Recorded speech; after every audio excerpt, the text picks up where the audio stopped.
Bentley Continental GT has been with us for over 12 years now, and it's been a vitally important car to Bentley. It now makes up over half of its sales, and it's completely transformed the way we see the brand. For decades and decades, it was at the pinnacle of comfort and luxury, and that's still the case now. But when you look at the Continental GT, it just has that hint of madness in its eyes. Now, I've gone on and on about the Continental, how much I like it and how important I think it is to Bentley's future. And there's plenty of films about that on XCAR if you're interested. But today, we're driving the new facelifted second generation Continental. There's been a few exterior tweaks to the styling and some new options that are available. So here's a rundown of everything that's new on the facelifted Continental GT.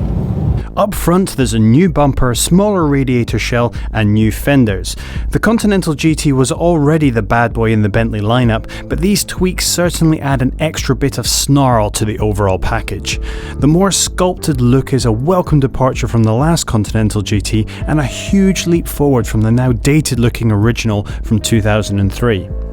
There's a new B detail on the side which sets up the enhanced strong power line that pulls the eye towards the rear of the car and breaks up the profile, contributing to its more purposeful stance. The rear has also received an update with a boot lid featuring a slight lip, removing the traditional rounded Continental backside, and gives the car more of a mini spoiler feel. The rear bumper has also been updated, as has the rear diffuser. Also, as a first for the Continental, these directional 5-spoke wheels are available in addition to a raft of other 20 and 21-inch options.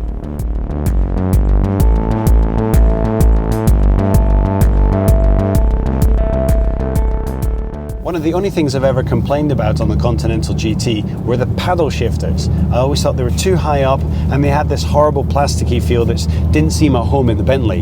In the new facelifted model, however, that's been addressed. They now have this wonderful knurled metal feeling, similar to how you get on the gear shifter down here, and it gives this wonderful tactile approach.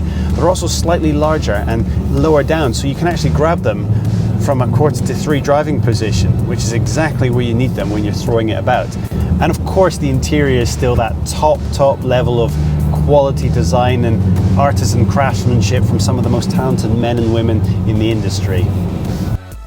The Continental has won as many fans as it has detractors over the years, but with these changes, in my opinion at least, it is the best looking Continental GT to date.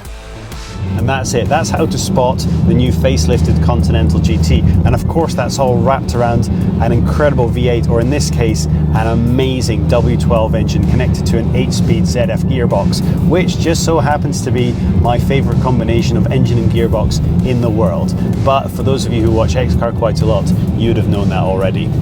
The Continental has been with us for a long time now, and I don't know how long we'll have it left with us. But while it's still out there, available to drive, I beg you to absolutely try and do whatever you can to get behind the wheel. It is one of the best driving experiences available, and hands down the best GT car Britain has to offer.